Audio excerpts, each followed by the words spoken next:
Maria wiped down the last table in the corner of the restaurant, her shoulders aching from the long shift. The clock showed 11:30 at night, and she still had to mop the floors before heading home. She worked as a waitress at the Golden Pearl, an expensive restaurant where rich people came to eat and celebrate. Maria had been working there for 3 years, saving every penny she could. The restaurant was finally empty except for a group of wealthy young men sitting near the grand piano. They were laughing loudly, drinking expensive wine, and making jokes. Maria tried to ignore them as she cleaned. She knew their type well. They came from rich families, wore designer clothes, and never worried about money. They treated staff like they were invisible. One of the young men noticed the piano and pointed at it. His name was Derek, and his father owned several hotels in the city. He was known for being cruel and enjoying making fun of others. He looked around the restaurant and his eyes landed on Maria. A nasty smile spread across his face. "Hey, you there?" Derek called out to Maria. She looked up from wiping a table, hoping he was not talking to her. But he was staring right at her with that mean smile. "Yes, you. Come here." Maria walked over slowly, holding her cleaning cloth. She kept her face calm even though her heart was beating fast. Working in this restaurant had taught her to stay quiet and polite no matter what customers said or did. "Do you know how to play the piano?" Derek asked, pointing at the beautiful black grand piano that sat in the corner. His friends started laughing before Maria could even answer. "A little bit, sir," Maria said quietly. She did know how to play, but she did not want to tell them that. Her mother had taught her when she was young, before everything went wrong in their family. "Oh, she knows a little bit," Derek mocked, and his friends laughed harder. "Well then, play something for us. Consider it part of your job tonight." He leaned back in his chair, looking very pleased with himself. Maria felt her face grow hot. She knew this was not part of her job. They were making fun of her, trying to embarrass her in front of everyone. The manager had already left for the night, so there was no one to help her. She could refuse, but these were the kind of people who could get her fired with one phone call to the owner. The other waitress, Jenny, gave Maria a sympathetic look from across the room. The kitchen staff peeked through the door, wondering what was happening.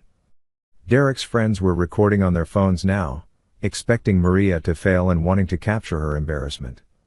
They thought this would be funny entertainment to share with their rich friends. Maria looked at the piano, then back at Derek and his friends.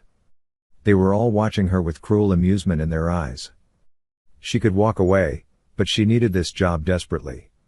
Her younger brother was in college, and she was helping pay his fees. Their father had died 5 years ago, and their mother worked 2 jobs just to keep food on the table. Taking a deep breath, Maria nodded slowly. She put down her cleaning cloth and walked toward the piano.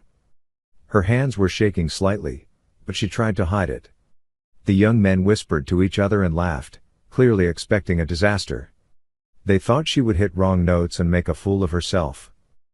Maria sat down on the piano bench and adjusted her position. The piano was beautiful, much nicer than the old broken one she had learned on as a child. She remembered her mother's gentle voice teaching her, showing her where to place her fingers. Those were happy memories from a time before everything became so hard. Derek called out loudly, "Play something classical. Something difficult. Let us see what a waitress knows about real music." His friends roared with laughter. One of them raised his phone higher to get a better video. Maria closed her eyes for just a moment. She thought about her mother, her brother, and all the struggles they had faced together. She thought about every rude customer she had served with a smile, every insult she had swallowed, every long night when her feet hurt so much she could barely stand. Then she placed her fingers on the keys. She began to play Chopin's Nocturne in E-flat major. The first notes floated through the restaurant like silk. Her fingers moved across the keys with surprising grace and confidence. The laughter behind her stopped almost immediately. The restaurant became completely silent except for the beautiful music. Maria poured everything into that piano. Every emotion she had kept hidden for 3 years came out through her fingers. The sadness of losing her father. The exhaustion of working endless hours. The loneliness of sacrificing her own dreams to help her family. But also the love she felt for her mother and brother. The pride of being strong. The hope that things would get better someday. Her eyes remained closed as she played. She was no longer in that restaurant. She was back in her childhood home, playing for her father, who would sit and listen with tears in his eyes. He always said she had a gift, that she should go to music school. But after he died, there was no money for such dreams. The music swelled and filled every corner of the restaurant. It was not perfect, but it was real and full of feeling. The melody was haunting and beautiful, speaking of sorrow and strength at the same time. Even the kitchen staff had come out to listen, standing frozen with dishes in their hands. Derek's smile had completely disappeared. He sat forward in his chair, staring at Maria with his mouth slightly open. His friends had lowered their phones, forgetting to record. They had expected a joke, something to laugh about. Instead, they were witnessing something extraordinary. The last notes of the Chopin piece faded into silence. Maria kept her hands on the keys for a moment longer, not wanting to face the young men behind her. She had lost herself in the music, forgotten where she was. Now reality came crashing back. She was still just a waitress in a fancy restaurant, and they were still rich customers who had humiliated her. Slowly, Maria stood up from the piano bench. She turned around, expecting to see Derek and his friends laughing at her. But instead, they were all staring at her with shocked expressions. The entire restaurant was completely silent. Even Jenny stood frozen near the kitchen door with her hand over her mouth. Before anyone could say anything, the front door of the restaurant opened. Maria's heart sank. She had forgotten to lock it after the last customers left. A man walked in, tall and distinguished looking, probably in his 50s. He wore an expensive dark suit and had silver hair. His presence filled the room immediately. This was clearly someone very important. The man stopped just inside the door, looking around the restaurant. His eyes moved from Derek and his friends to Maria standing by the piano. He had a serious expression on his face that was hard to read. "I apologize for coming so late," the man said in a deep, calm voice. "I was walking past and heard piano music. Chopin, if I am not mistaken. I had to come inside to hear who was playing." Derek jumped up from his seat immediately. "Mr. Lancaster," he said nervously. His whole attitude had changed. He was no longer the confident, mocking young man from before. Now he looked worried and respectful. Maria felt her stomach drop. She knew that name. Everyone in the city knew that name. Robert Lancaster was one of the richest men in the country. He owned the Golden Pearl restaurant along with dozens of other businesses. He was Derek's father's boss. He was everyone's boss, in a way. Mr. Lancaster walked further into the restaurant, his shoes clicking on the polished floor. He looked at Maria with intense interest. "Was that you playing just now?" he asked her directly. Maria's throat felt dry. She nodded, not trusting her voice. Her hands were still shaking, but now for a different reason. Had she done something wrong? Was she in trouble for playing the restaurant's piano? She might lose her job because of this. "That was remarkable," Mr. Lancaster said, and there was genuine admiration in his voice. "Where did you study music?" Maria finally found her voice, though it came out quieter than she intended. "I did not study formally, sir. My mother taught me when I was young." Derek and his friends exchanged uncomfortable glances.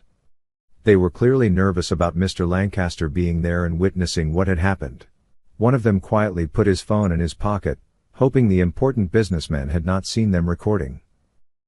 Mr. Lancaster walked closer to Maria, studying her face. "You have extraordinary talent. That piece requires years of practice and deep understanding of music. You played it with real emotion, real feeling. That cannot be taught in any school." Maria did not know what to say.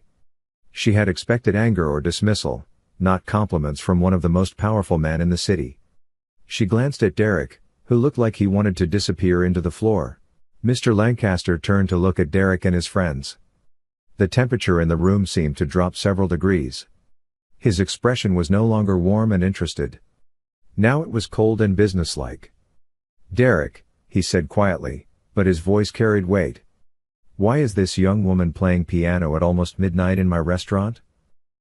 Derek stood up straighter, his face going pale. "Sir, we asked her to play for us. We just wanted some entertainment after our meal." He tried to sound casual, but his voice shook slightly. "You asked her," Mr. Lancaster repeated slowly. "Or you demanded she play?" His eyes moved to the phones that Derek's friends were awkwardly hiding. "And were you planning to mock her? Make fun of a hard-working employee for your amusement?" The silence that followed was painful. Derek opened his mouth but no words came out. His friends looked at the floor, at the walls, anywhere but at Mr. Lancaster. They knew they were caught. Maria felt a strange mix of emotions. Part of her was glad that someone was finally standing up for her. But another part worried about what would happen next. She did not want to cause trouble, even for people who had been cruel to her. Mr. Lancaster turned back to Maria. His expression softened again. "What is your name?" "Maria, sir." "Maria Santos." "Miss Santos, how long have you been working here?" 3 years, sir." "And in those 3 years, have you ever told anyone you could play piano like this?" Mr. Lancaster asked, genuinely curious. Maria shook her head. "No, sir. It was not relevant to my job. I am here to serve food and clean tables, not to play music." Mr. Lancaster nodded thoughtfully. He walked over to one of the tables and sat down, gesturing for Maria to sit across from him. She hesitated, glancing at Derek and his friends. This felt wrong. Waitresses did not sit with owners. But Mr. Lancaster's expression made it clear this was not a request. Maria sat down carefully on the edge of the chair, her back straight, hands folded in her lap. Jenny and the kitchen staff watched from a distance, amazed by what they were seeing. "Tell me about yourself, Miss Santos," Mr. Lancaster said. "Why are you working as a waitress when you have such talent?" Maria did not know how to answer. The truth was complicated and painful. But something about Mr. Lancaster's direct gaze made her feel like she should be honest. "My father died 5 years ago," she began slowly. "He was a teacher, and my mother was a piano instructor. After he passed, we had debts. Medical bills. My younger brother was still in school. My mother started working 2 jobs, and I dropped out of college to help earn money." "What were you studying in college?" Mr. Lancaster asked. "Business administration," Maria said. "I wanted to open my own music school someday, where children from poor families could learn to play. But that dream had to wait. My family needed me more." Mr. Lancaster listened carefully to every word.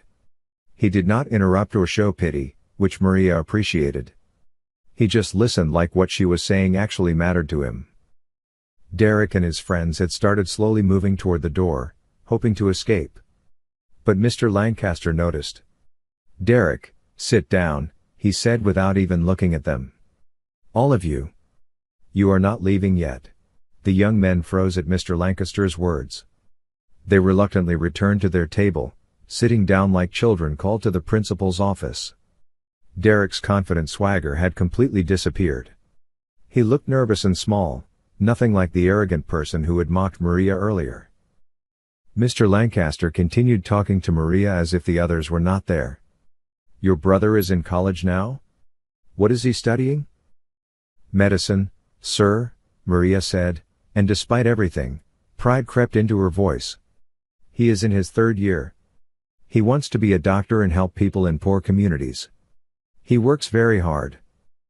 "And your mother still teaches piano?" Maria's expression grew sad. "Not anymore, sir. Her hands developed arthritis 2 years ago. She cannot play like she used to. Now she works at a grocery store and cleans offices at night. I send her most of my salary to help with expenses." Mr. Lancaster was quiet for a moment, processing this information. Then he asked, "If money was not a problem, What would you do with your life, Miss Santos? It was a question nobody had asked Maria in years. She had become so focused on survival, on getting through each day, that she had stopped thinking about her own dreams. I would finish my degree, she said slowly. And I would still open that music school. Music saved me during the hardest times of my life. When my father died, when we lost our house, when everything felt hopeless, I could still play piano. It kept me sane. I want to give that gift to other children who are struggling. A noble dream, Mr. Lancaster said. He stood up from the table and walked back to the piano. He ran his hand along its polished surface. This piano cost $50,000. I bought it because I appreciate beauty and art. But in 3 years that I have owned this restaurant, I have never heard it played as beautifully as you played it tonight. He turned to face Derek and his friends. His voice became stern again. Derek, your father and I have been business partners for 15 years. I respect him greatly. But you and your friends showed cruelty tonight. You tried to humiliate Miss Santos for your entertainment. You treated her as if she was less than human because she serves food for a living. Derek's face was bright red now.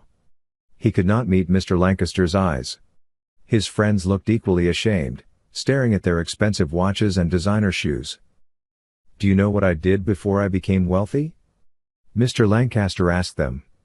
I worked in a factory. 12 hours a day, 6 days a week. My father was a janitor. My mother cleaned houses. I worked my way through night school while supporting my family. So when I see someone like Miss Santos sacrificing her dreams to help her family, working hard without complaint, I see dignity and strength. Not someone to mock. The restaurant was so quiet that Maria could hear the clock ticking on the wall. Jenny wiped tears from her eyes. The kitchen staff nodded in agreement with Mr. Lancaster's words. Mr. Lancaster turned back to Maria. I came to this restaurant tonight because I could not sleep. I often walk through the city at night, thinking about business problems. When I heard that music, I knew I had to find out who was playing. I believe things happen for a reason, Miss Santos. I think I was meant to hear you play tonight. Maria did not understand what he meant. She just knew that this strange night had taken a turn she never could have predicted. Mr. Lancaster pulled out his phone and made a call. Everyone watched in silence as he spoke quietly to someone on the other end. When he finished, he put the phone away and looked at Maria. I have just spoken with my assistant. Tomorrow morning at 10 o'clock, I want you to come to my office. The address is Lancaster Tower downtown, 42nd floor. Maria's heart began racing. Sir, I have a shift tomorrow. I work lunch service from 11 to 4. Not anymore, Mr. Lancaster said simply. As of right now, you are no longer a waitress at the Golden Pearl. You have a new position, though we will discuss the details tomorrow. Maria felt dizzy. Was she being fired? Had she done something wrong? Her mind raced with panic. She needed this job. Her family depended on her income. Sir, please, I need to work. My family. Mr. Lancaster held up his hand gently. Miss Santos, you misunderstand. You are not being fired. You are being promoted. Your new salary will be 5 times what you make now, and that starts immediately. My assistant will have the paperwork ready tomorrow. The room seemed to spin around Maria. 5 times her salary? That was impossible. Things like this did not happen to people like her. I don't understand, sir. Promoted to what? I don't have qualifications for anything except serving food. You have something more valuable than qualifications, Mr. Lancaster said. You have talent, determination, and character. Those things cannot be taught in any school. Tomorrow we will discuss how you can finish your degree while working for my company. We will also talk about your music school dream and how to make it reality. Tears filled Maria's eyes. She tried to stop them, but they came anyway.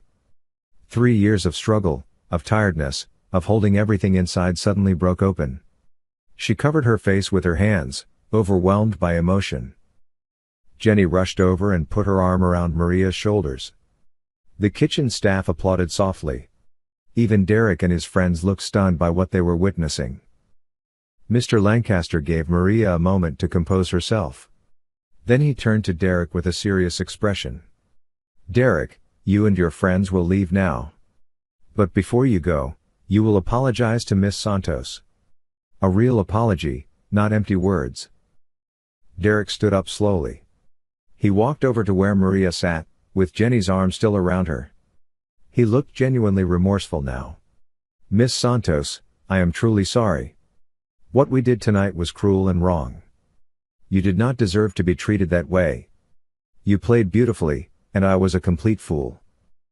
His friends followed, each offering their own apologies. They seemed to mean it.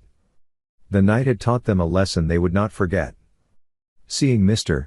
Lancaster's reaction and hearing Maria's story had opened their eyes to their own privilege and cruelty. After they left, Mr. Lancaster wrote something on his business card and handed it to Maria. "This has my personal number. If you have any problems before tomorrow's meeting, call me directly. And Miss Santos, one more thing." "Yes, sir?" "Stop calling me sir. My name is Robert." He smiled warmly. "We are going to be working together, and I prefer to work with people, not employees who are afraid of me." Maria looked at the card in her shaking hands. Robert Lancaster's personal phone number. This had to be a dream. But Jenny's arm around her shoulders felt real. The tears on her face felt real. The hope blooming in her chest felt real. Maria barely slept that night. She lay in her small bedroom, staring at the ceiling, replaying everything that had happened. The business card sat on her nightstand, and she kept turning on the light to look at it, making sure it was real. 5 times her current salary. A promotion? A chance to finish her degree. It seemed too good to be true. At 6 in the morning, she gave up on sleep and got out of bed. Her younger brother, Carlos, was already awake, studying at the kitchen table of their tiny apartment. He looked up when she entered, concern on his face. "You came home really late. Is everything okay?" Carlos asked. He was 20 years old, tall and thin, with dark circles under his eyes from studying too much. Maria sat down across from him. She did not know where to begin. "Carlos, something happened last night. Something incredible." She told him the whole story, watching his eyes grow wider with each detail. When she finished, Carlos was silent for a long moment. Then he said quietly, "Maria, you have to be careful. Rich people do not just give opportunities for nothing. What if this man expects something from you? Something inappropriate?" Maria had worried about the same thing during her sleepless night. But she had replayed every word Robert Lancaster had said, every expression on his face. "I do not think so, Carlos." He was respectful the whole time. He talked about his own poor background, his family. "He reminded me of Papa in some ways." Their mother shuffled into the kitchen, looking exhausted even though she had just woken up. She was only 48 but looked older, worn down by years of hard work and worry. "Who reminded you of your papa?" she asked, putting water on for coffee. Maria told the story again. Her mother listened quietly, occasionally touching Maria's hand. When Maria finished, her mother had tears in her eyes. "Your father always said you were special. That your music would take you places. I think he is watching over you from heaven." At 9:30, Maria stood outside Lancaster Tower. It was the tallest building in the city, all glass and steel, reaching into the clouds. She wore her best outfit, a simple blue dress she had bought 2 years ago for a cousin's wedding. Next to the wealthy people walking in and out of the building, she felt small and out of place. But she thought about her father, about her mother's tired face, about Carlos studying at that kitchen table. She thought about all the children who might one day learn music at the school she wanted to build. She straightened her shoulders and walked through the revolving doors. The lobby was massive and intimidating, with marble floors and a ceiling that seemed miles high. Maria approached the security desk, her hands clutching her purse tightly. "I have an appointment with Mr. Lancaster at 10 o'clock. My name is Maria Santos." The security guard checked his computer and smiled at her. Yes, Miss Santos. Mr. Lancaster's assistant called down about you. Take the elevator on the right to the 42nd floor. Someone will meet you there. The elevator ride felt like flying. Maria watched the numbers climb higher and higher. Her ears popped. Her stomach fluttered with nervousness. When the doors opened on the 42nd floor, a professional-looking woman in her 30s stood waiting. Miss Santos? I am Jennifer Park, Mr. Lancaster's executive assistant. Welcome. She shook Maria's hand warmly.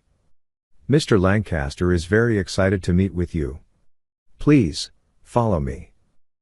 The office space was beautiful, with floor-to-ceiling windows offering views of the entire city. Employees worked at modern desks, typing on computers, taking phone calls. Everyone looked busy and purposeful. Maria felt completely out of her depth. Jennifer led Maria to a large corner office with windows on two sides. Robert Lancaster stood looking out at the city. He turned when they entered and smiled warmly. He looked different in the morning light, less intimidating than he had seemed in the restaurant. He wore a crisp white shirt with the sleeves rolled up, no jacket, looking like someone ready to work. Miss Santos, thank you for coming. Please, sit down. He gestured to a comfortable chair across from his desk. Jennifer, could you bring us some coffee? And the files we discussed earlier. Of course, sir. Jennifer disappeared, closing the door behind her. Robert sat down and studied Maria's face. You look tired. Could you not sleep? Maria smiled weakly. I kept thinking I would wake up and discover it was all a dream. It is very real, I assure you, Robert said. Now, let me explain what I have in mind. But first, I want you to understand something important. This is not charity. I am a businessman, and I do not make business decisions based on emotion. I am offering you an opportunity because I believe you will be valuable to my company. Do you understand the difference? Maria nodded slowly. She appreciated his directness. Charity would have made her uncomfortable. An opportunity she could earn felt different. Good, Robert continued. I own 17 hotels and restaurants across the country. I also own a chain of performing arts centers. My businesses focus on hospitality, entertainment, and culture. Last night, watching you play, I realized something. I have been missing an important element in how I approach my cultural venues. Jennifer returned with coffee and a stack of folders. She set them down and left again quietly. Robert opened one of the folders. I have venues with expensive pianos, stages, and sound systems. But I have been treating them as background decoration. What if they could be more? What if each venue had genuine talent, real artists, creating experiences for guests? Not recorded music or hired performers doing their routine. Something authentic. Maria listened carefully, beginning to understand where he was going. I want you to develop a program, Robert said. Find talented people like yourself who need opportunities. Train them. Place them in my venues. Create moments of beauty that guests will never forget. You would manage this entire initiative. Build a team. Set standards. Make it something special. But I have no experience managing anything, Maria protested. I have only been a waitress and a student. You manage to work full-time, help support your family, and keep your skills sharp enough to play Chopin perfectly, Robert countered. That takes more management ability than most people in suits walking around this building. Besides, I will provide training. You will work with my existing managers, learn the business side. I do not expect you to know everything immediately. Jennifer knocked and entered again. Mr. Lancaster, I have the university on the line. They are ready to discuss Miss Santos's re-enrollment. Maria's eyes widened. University? Already? Robert smiled. I made some calls this morning. You said you were studying business administration. The university has agreed to let you complete your degree through evening and online classes. My company will pay all tuition and fees. It is part of your employment package. Maria felt overwhelmed again. Everything was happening so fast.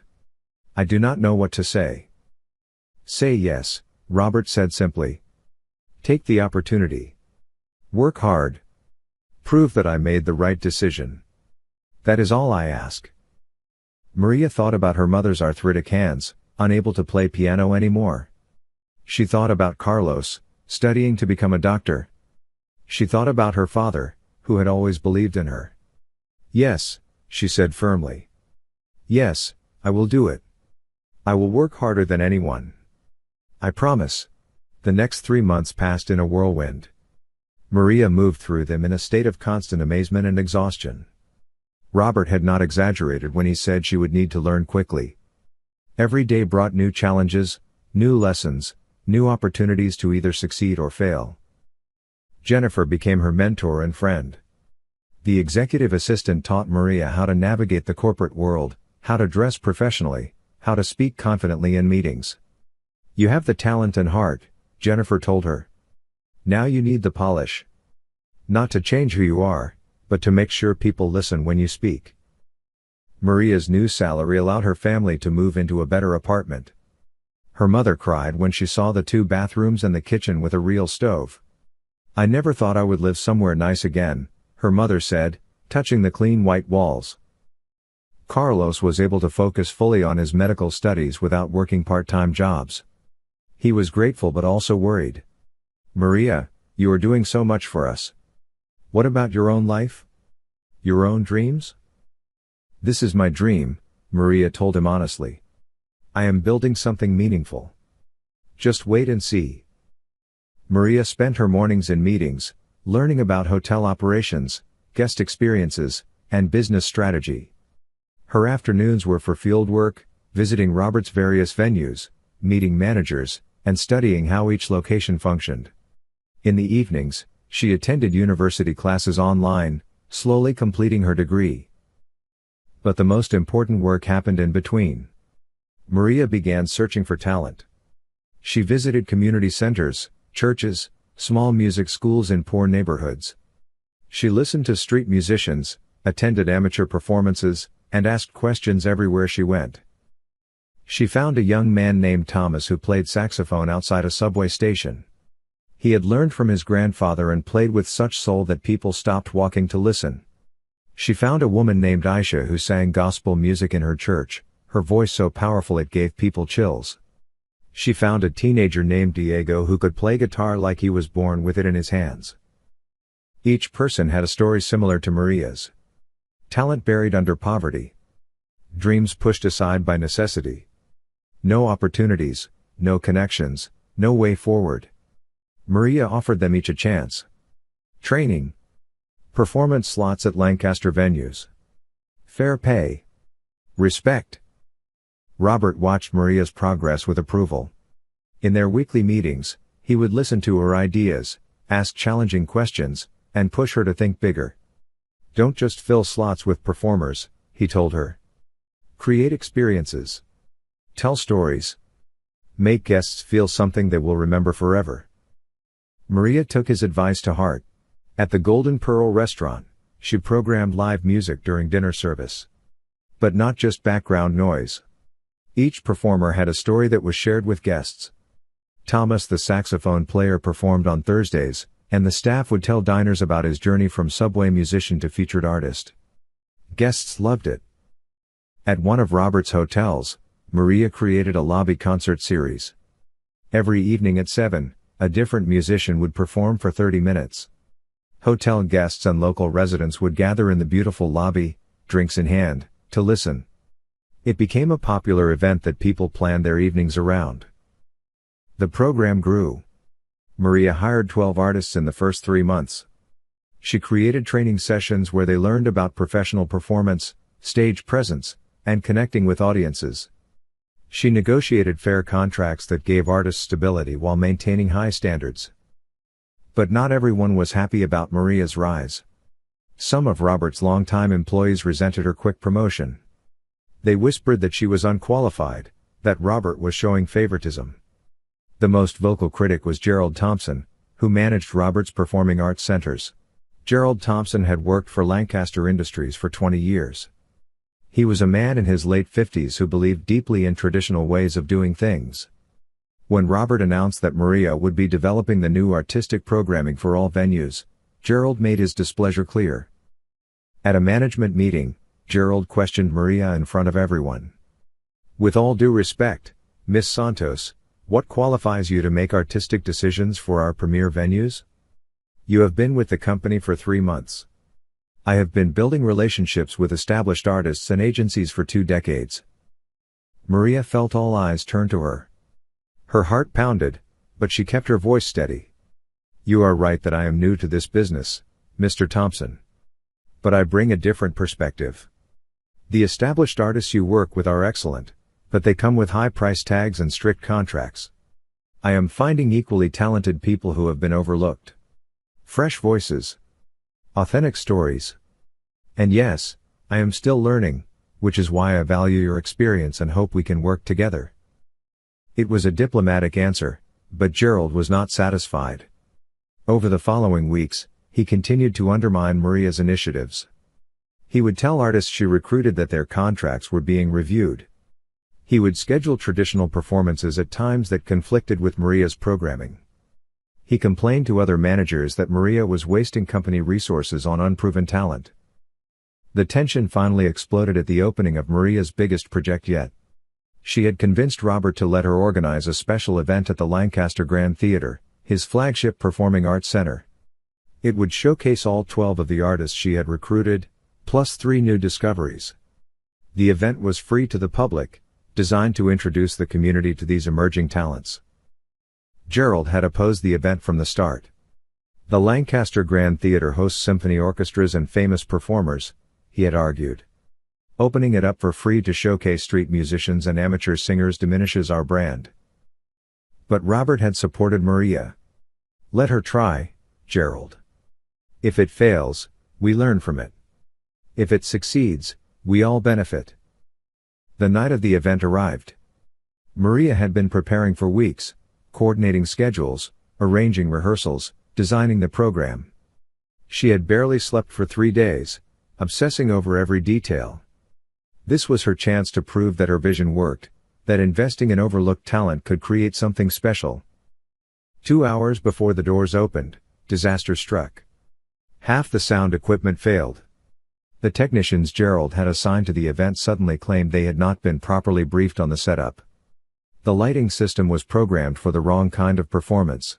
Chaos erupted backstage. Maria found Gerald in his office, looking calm and unconcerned.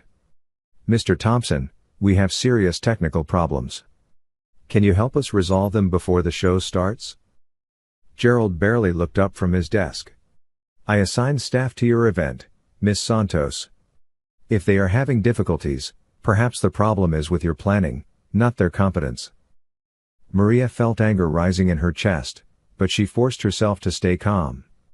"Are you deliberately sabotaging this event?"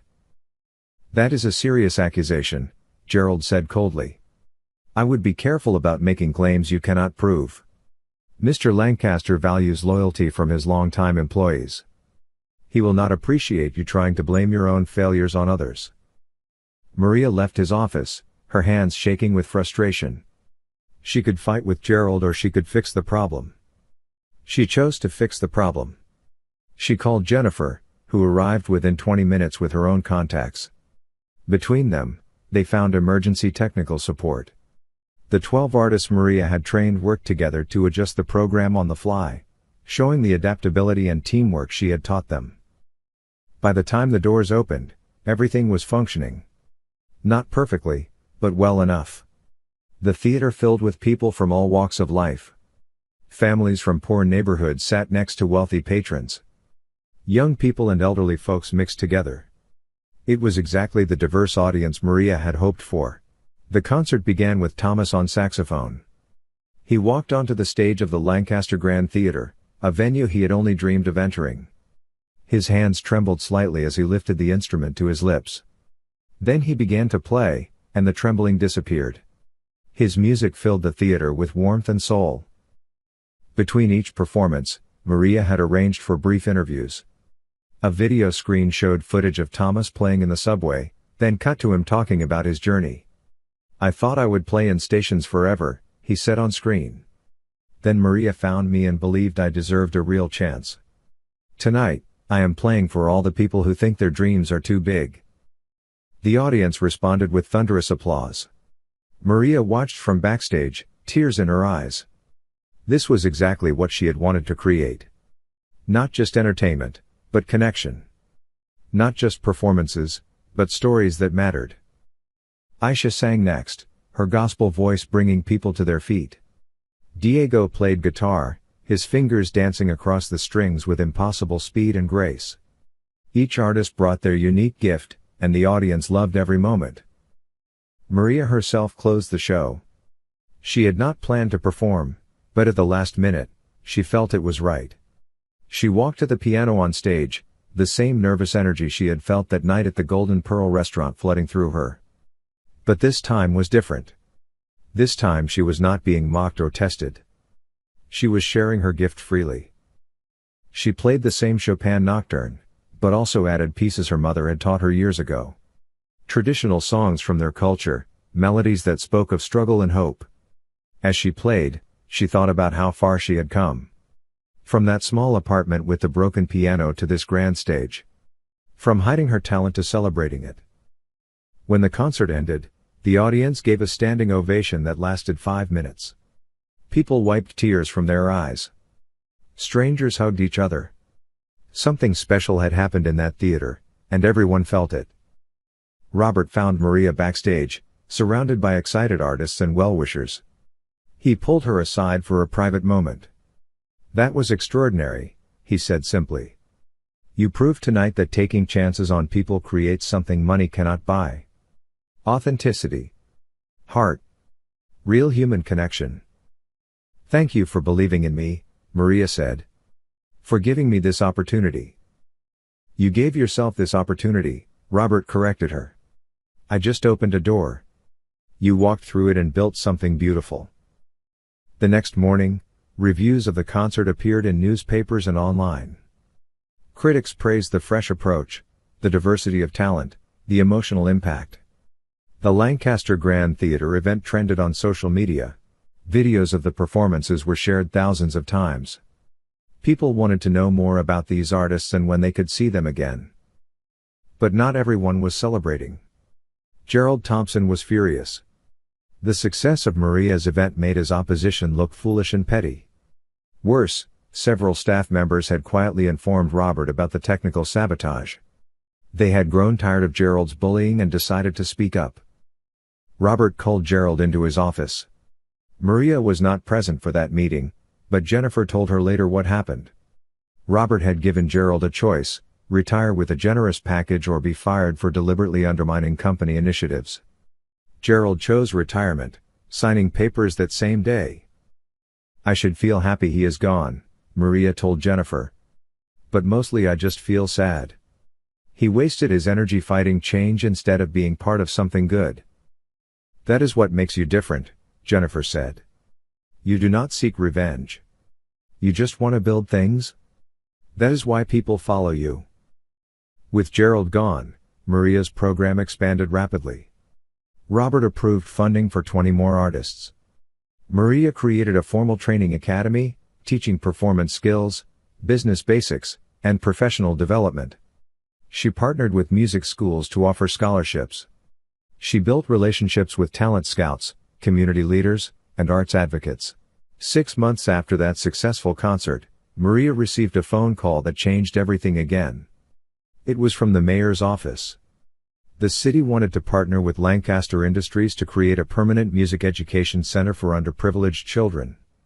They had been impressed by Maria's work and wanted her to lead the project. Maria could hardly believe it. This was the dream she had put away years ago. Her own music school, where poor children could learn for free. But now it would be even bigger than she had imagined, with city funding, corporate sponsorship, and full support from Robert's company. She met with the mayor, city officials, and education leaders. They offered her a building in a struggling neighborhood, one that had been sitting empty for years. It was old and needed renovation, But the space was perfect. Large rooms for classes, a small theater for recitals, practice rooms with good acoustics. "We will fund the renovation," the mayor said. "Lancaster Industries will manage operations and provide ongoing support. You will direct the entire program. We want to serve 500 children in the first year, growing to 2,000 within 5 years." Maria walked through the empty building with her mother. The older woman moved slowly, touching the walls, looking at the high ceilings. "Your father would be so proud," she said softly. "He always knew you were meant for something special." "Mama, I want you to work here," Maria said. "Not cleaning or doing office work. Teaching. You can still play enough to teach beginners. And your experience is valuable. These children need teachers who understand what it means to struggle." Her mother started crying. "My hands are not what they used to be." "You do not need perfect hands to teach children. You need patience, kindness, and knowledge. You have all of that." The Lancaster Music Academy opened 9 months later. The renovated building gleamed with fresh paint and new equipment. 30 pianos of various sizes filled the classrooms. String instruments, percussion, brass, and woodwinds filled storage rooms. Everything was free for students to use. Maria had recruited 15 teachers, all with backgrounds similar to hers. People who had struggled, who understood poverty, who knew what music could mean to a child with few other bright spots in life. Her mother taught beginner piano 3 days a week, moving slowly but patiently, remembering what it felt like to be young and hungry for beauty. Carlos, now in his final year of medical school, volunteered at the academy every weekend. He taught children about the connection between music and brain development, making science fun and accessible. He had finally found time for interests beyond his studies. The first 500 students ranged from age 6 to 16. They came from foster care, homeless shelters, immigrant families, and struggling neighborhoods. Many had never touched an instrument before. Some had difficult home lives. Others struggled in regular school. But at the academy, they found a place where they belonged. Maria taught an advanced piano class herself, passing on everything her mother had taught her. She was strict but encouraging, pushing students to be their best while never making them feel inadequate. "Mistakes are how we learn," she would tell them. "The only failure is not trying." Robert visited the academy often, always quietly, never making a big show of it.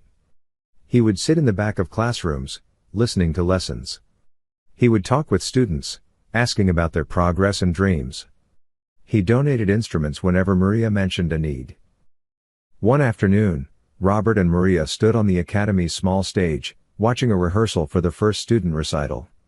A 10-year-old girl named Sophia was practicing a simple Mozart piece, her small fingers stretching to reach the keys. She made mistakes but kept going, her face serious with concentration. "You have built something that will outlive all of us," Robert said to Maria. "These children will teach their children.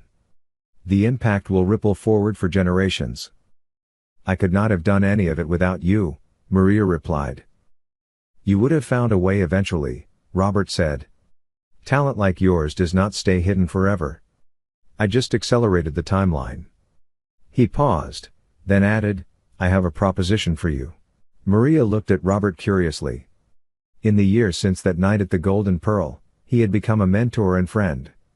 She had learned to read his expressions, and right now he looked both serious and excited. "What kind of proposition?" "I am getting older," Robert said. "I have built Lancaster Industries over 30 years, but I have no children to pass it to. No family who understands what I have created or why it matters. I have been watching you, Maria. The way you lead. The way you care about people while still making smart business decisions. The way you build things that matter." Maria's heart began to race. She thought she knew where this was going, but it seemed impossible. "I want to create a new division of the company," Robert continued. "Lancaster Arts and Culture. It would oversee all our performance venues, the talent program you developed, this music academy, and new initiatives we have not even imagined yet. I want you to be president of this division. Full authority. Your own team. Major decision-making power. Maria felt dizzy. President of a division? She was 26 years old. She had only been in the business world for a year. Robert, I do not have nearly enough experience for something like that. You have exactly the right experience, Robert countered. You understand art. You understand business. You understand people. Most importantly, you understand struggle, which makes you humble and hungry. Those qualities matter more than years behind a desk. People will say you are being foolish. That you are promoting me too fast. Let them say it. I have stopped caring what people think of my decisions. I trust my instincts, and my instincts say you are the right person for this role. Maria thought about it carefully. The responsibility was enormous. She would be overseeing dozens of employees, managing millions of dollars in budget, making decisions that affected thousands of people. But she also thought about those 500 children at the academy. If she had more power, she could create 10 more academies. 20. She could change lives on a scale she had never imagined. If I accept, Maria said slowly, I want to do it my way. I want to focus not just on profit but on impact. I want to measure success by how many lives we change, not just how much revenue we generate. That is exactly why I am offering you this position, Robert said with a smile. I have spent 30 years building wealth. Now I want to spend the next phase building legacy. You understand what that means? Maria accepted the position. The announcement created waves throughout the company and the business community. Some people were skeptical, calling her appointment a publicity stunt. But others saw it as a bold move by a visionary businessman who valued talent over tradition. Maria assembled her leadership team carefully. Jennifer became her chief of staff, bringing organizational expertise and corporate knowledge. Thomas, the former Subway saxophonist, became director of talent recruitment, using his street connections to find hidden artists. Aisha headed community outreach, building relationships with schools and community centers. Together, they expanded the Lancaster Arts and Culture Division beyond what Maria had dreamed possible. They opened 3 more music academies in different cities. They created traveling performance programs that brought professional shows to rural areas with no arts access. They established scholarship funds for students who wanted to pursue music professionally. But Maria never forgot where she came from. She still visited the Golden Pearl restaurant occasionally, saying hello to the kitchen staff who remembered her. She still took the subway instead of a company car, enjoying the chance to observe regular people going about their lives. She still wore simple clothes and lived modestly, saving most of her salary. One evening, 2 years after becoming president, Maria was working late in her office. Through her window, she could see the lights of the city spread out below. Her phone rang. It was a number she did not recognize. Maria answered the phone cautiously. Hello, this is Maria Santos. Miss Santos, my name is Derek Wilson. I do not know if you remember me. The voice was hesitant, nervous. We met 2 years ago at the Golden Pearl restaurant. I was the one who asked you to play piano that night. Maria remembered Derek very clearly. The arrogant young man who had tried to humiliate her. She had not thought about him in months. I remember. What can I do for you? There was a long pause. I have been following your career. Reading about the music academies, the programs you have created. I wanted to apologize again, more properly this time. What I did that night was cruel. I have thought about it many times since then, feeling ashamed. Maria softened slightly. Derek, you already apologized that night. Why are you calling now? Because I want to do something meaningful with my life, Derek said. I have spent the last 2 years working for my father's hotel business, just going through the motions. But I keep thinking about what Mr. Lancaster said that night. About dignity and hard work. About treating people with respect. I want to be different than I was. What does that have to do with me? I want to work for your division, Derek said quickly. Not in a leadership position. I know I have not earned that. But maybe in a support role. I want to learn from people who are actually making a difference. I want to be part of something that matters. Maria was surprised. This was not what she had expected. Derek, you come from wealth. You could do anything. Why would you want to work for me, after everything that happened? Because you turned the worst moment of my life into something that changed me, Derek said honestly. That night, watching Mr. Lancaster's reaction, hearing your story, I realized I had been a terrible person. Cruel and entitled. I have been trying to become better, but I need guidance. I need to be around people who live with purpose. Maria thought carefully. She believed in second chances. After all, she had been given one herself. But she also needed to protect the culture she had built. If you really want to do this, I will give you one chance. You will start at the bottom. You will work harder than you have ever worked. You will be respectful to everyone, especially those with less power than you. And if I see any sign of your old behavior, you are done. Understood? Understood completely. Thank you, Miss Santos. You will not regret this. Derek started working the following month. True to his word, he took the lowest position available, helping with logistics and event setup. He carried equipment, organized supplies, and did whatever was needed. He was quiet and respectful, learning by watching and listening. The other staff members were skeptical at first. Some knew his history and did not trust him. But Derek proved himself through consistent action. He arrived early and stayed late. He never complained about difficult tasks. He treated everyone, regardless of position, with genuine respect. 6 months later, Maria promoted him to assistant coordinator. A year after that, he became a full program coordinator. Derek had found his purpose, and he was good at what he did. He used his connections with wealthy families to secure donations and sponsorships for the music academies. He understood the culture of privilege and could navigate it effectively while keeping his focus on the mission. Meanwhile, the Lancaster Music Academy was producing remarkable results. Students who had been failing in regular school were thriving. Children with behavior problems found discipline through music. Teenagers who had been heading toward trouble found a positive path forward.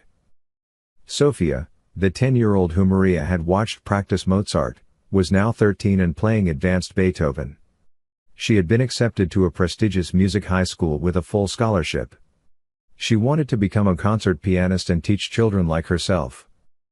Carlos finished medical school and started his residency at a hospital in a poor neighborhood. He continued volunteering at the academy, now leading a program that combined music and health education. He was proud of his sister and everything she had accomplished. Maria's mother still taught beginner piano, her arthritic hands moving slowly but surely across the keys. She had regained a sense of purpose and joy that had been missing for years. Every day, she told her students about Maria, about hard work, about never giving up on dreams. 3 years after that fateful night at the Golden Pearl, Maria stood on stage at the city's largest concert hall. The venue held 3,000 people, and every seat was filled. This was the culminating event of the year, a showcase featuring students from all 4 Lancaster Music Academies, which now served over 2,000 children. Robert sat in the front row, now 70 years old but still sharp and engaged. Next to him sat Maria's mother and Carlos. Behind them were Jennifer, Thomas, Aisha, Diego, and dozens of others whose lives had been changed by the programs Maria had built. Even Derek was there, sitting quietly in the back, watching the students perform. He had become one of Maria's most reliable team members, his transformation complete. He was engaged to a teacher from one of the academies, a kind woman who had helped him understand what real purpose meant.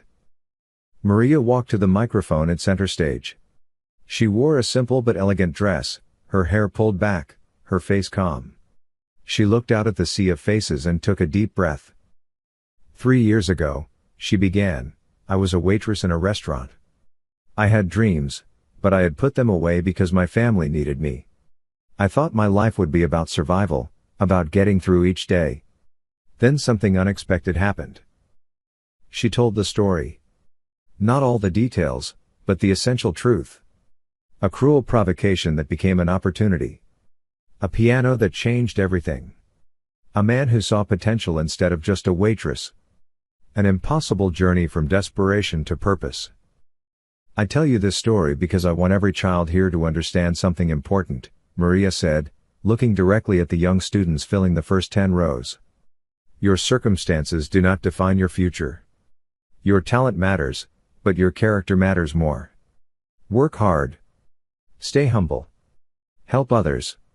And never forget where you came from. The students listened intently. Many came from situations similar to Maria's. They understood struggle. They understood sacrifice. Her words resonated with their own experiences. Tonight, you will hear incredible music, Maria continued. But more importantly, you will witness something else.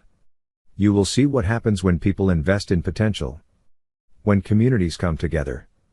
When businesses care about more than profit. When one person's success lifts up everyone around them. The concert that followed was spectacular. Over 100 students performed, from beginners playing simple scales to advanced musicians handling complex compositions. The audience laughed, cried, and celebrated. Local news cameras captured everything. National media had sent reporters, intrigued by the story of the former waitress who had revolutionized arts education. After the final performance, Maria returned to the piano herself. She played the Chopin Nocturne one more time, the piece that had started everything. But she played it differently now. With confidence. With joy. With the knowledge that she had not just changed her own life but touched thousands of others. When she finished, the standing ovation lasted 10 minutes. Robert came on stage and hugged her tightly. "You have exceeded every expectation," he said. "I knew you had talent and heart. But you also had vision and courage. That combination is rare." Later that night, at a small private celebration, Robert made an announcement. "I am retiring next year," he said to the gathered friends and colleagues. "I have decided to split Lancaster Industries into 2 equal parts. The hotels and restaurants will continue under new leadership. But Lancaster Arts and Culture will become its own independent organization, with Maria as CEO and majority owner." Maria gasped. "Robert, I cannot accept that. It is too much." "It is not a gift," Robert said firmly. "It is an investment in the future. You will buy me out over time with the organization's profits. But I want it in your hands, under your control. I trust you to carry the mission forward long after I am gone." Maria looked around at all the faces watching her. Her mother, tears streaming down her face. Carlos, grinning with pride. Jennifer, nodding encouragement. Derek, transformed and grateful. The artists who had become colleagues and friends. The children whose lives had been changed by opportunity. She thought about her father, who had believed in her before anyone else. She thought about that long night 3 years ago, standing by a piano, deciding whether to walk away or take a chance. She thought about every difficult moment since then, every challenge overcome, every small victory that led to this moment. "I accept," Maria said finally. "And I promise to honor everything you have built, Robert. To keep growing it. To keep changing lives. To never forget that every person deserves a chance to show what they can do." The small group raised their glasses in a toast. Outside, the city lights twinkled. Inside, a new chapter was beginning. Maria Santos, the former waitress, was now the owner and CEO of an organization that would touch millions of lives. But more importantly, she was still herself. Still humble. Still hungry. Still remembering where she came from and dedicated to helping others rise. The piano in the Golden Pearl restaurant remained in the corner, polished and beautiful. Sometimes, when the restaurant was quiet, staff members would remember the night a waitress played and changed everything. They would tell the story to new employees, keeping the legend alive. It became a reminder that opportunity can come from the most unexpected places, and that one moment of courage can ripple outward into countless lives changed for the better.